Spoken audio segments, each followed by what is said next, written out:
Rainbow Moon is a downloadable game exclusive to PSN, specifically only for the PS3 and not the PSP or the PlayStation Vita, which I feel is a missed opportunity.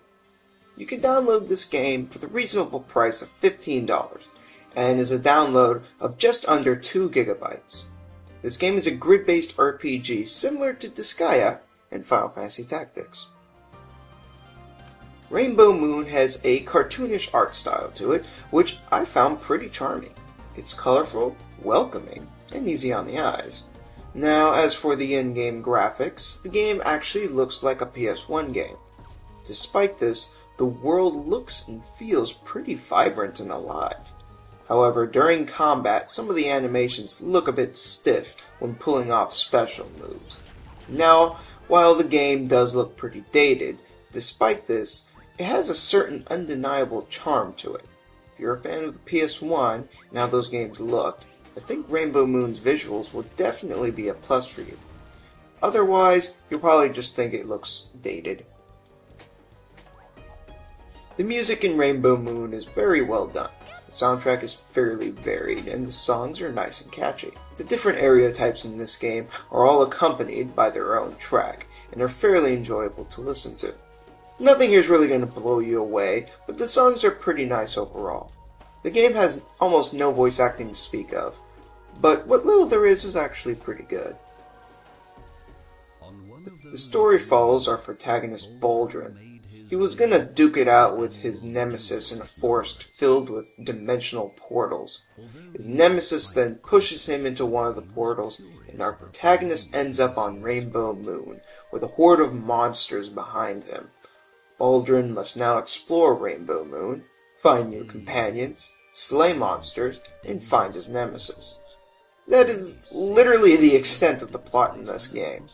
There's rarely any cutscenes, and the majority of the game consists of a series of fetch quests. This is not a game to play for the story by any stretch of the imagination. You don't really learn anything about your companions, and your companions don't interact with each other either. If you're looking for a game that will grip you with a compelling story or intriguing characters, this is not for you.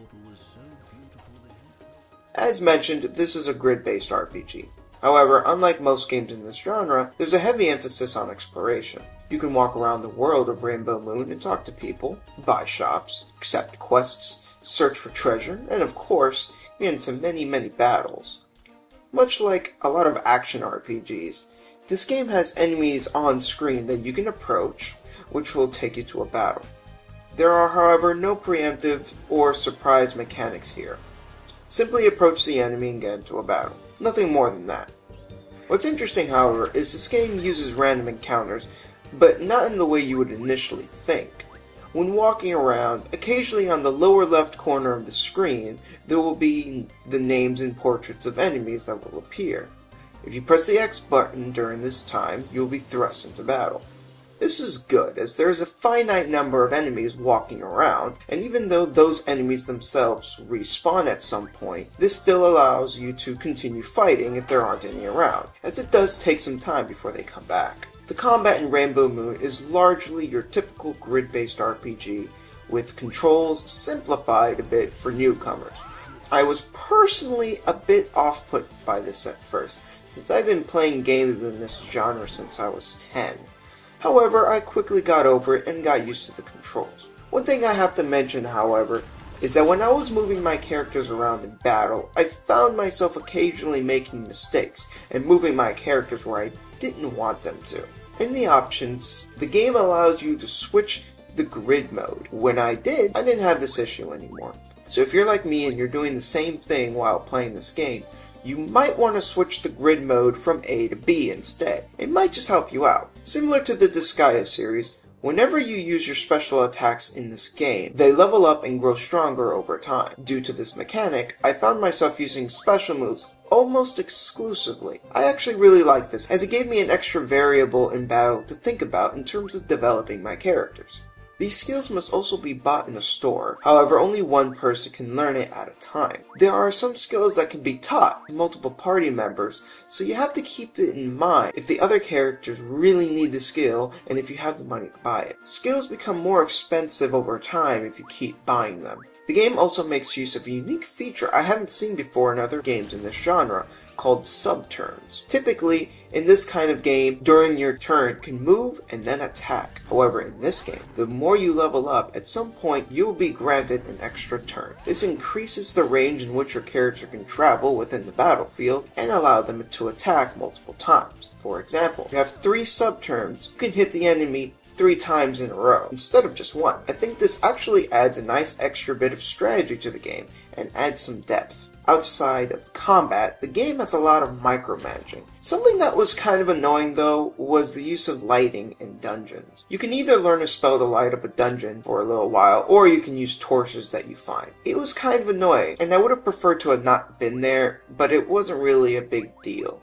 And at the very least, you can stack the ability. If you keep using it, the longer the effect lasts. However, I have to admit, the one thing I really did not care for in this game was the food meter. You have a food meter that occasionally needs to be refilled. Otherwise, if it empties, your characters will be hungry, and it will slowly chip away from your health. This just annoyed me, and felt like it added nothing to the game. All it really did was force me to occasionally go in my menu and feed my characters with items that just took up space. Which brings me to another element to this game, the item restriction. You have different types of items that each have different item restriction. As you play through the game, you can get items that will ease the restriction. I actually thought this was a good way of keeping the player in check and not making the game too easy. I felt that if I could carry as many items as I wanted, this game would have been way easier. So because of this, I felt that the game's difficulty was pretty balanced, at least on the normal difficulty setting. The game also makes use of a passive ability system. As you level up, much like you do for sub-turns, you will also earn skill points. You can then buy passive skills that will each have a number value depending on how good they are. So if you have 5 skill points, you can only equip as many skills that add up to that number value. Passive skills range from increasing overall defense, increasing the strength of companions adjacent to the character with the skill, and among other things. The passive skills mechanic adds even more depth to the game and gives you more to think about, since some skills work better in certain situations and or for other characters.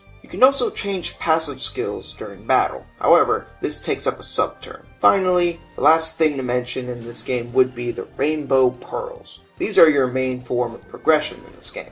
Instead of simply increasing your stats naturally as you level up, this game handles it quite differently. Any characters that defeats an enemy will get a Rainbow Pearl, the amount depending on how strong the enemy is. You can take these pearls to a savant, and you can use them to increase your stats. However, depending on what level you are, you can only increase your stats to a certain amount. The more you level up, the more you can raise your stats. Depending on the character and their stat, it will cost a certain amount of pearls to increase different stats. Each individual character has their own pool of pearls, as opposed to sharing them. Since characters only get pearls by killing enemies specifically, unless you change the way you fight so weaker characters can get stronger, this can leave some of them behind. I think the pearl mechanic in this game is pretty interesting, and is a different way of handling stat progression. My only real problem with it is, like I said, it makes it harder for weaker characters to get stronger, since Rainbow Pearls are the main form of progression in this game. Regardless, the combat and micromanaging in this game is very solid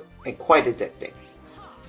In the end, Rainbow Moon is a hard recommendation. It is by no means a bad game. However, its appeal is pretty limited. If you're someone who loves PS1 graphics and grid-based RPGs, but doesn't mind that there's absolutely no plot, then this game is perfect for you. Otherwise, I would have to say to stay away from this game, or to at least try the demo. I personally enjoyed the game, and I think that there's some people who will really dig and adore this game, but it's really not for everyone. If you like what you see, and what I described sounds intriguing, then I would say to give this game a shot. This has been Shintai, everyone. Take it easy.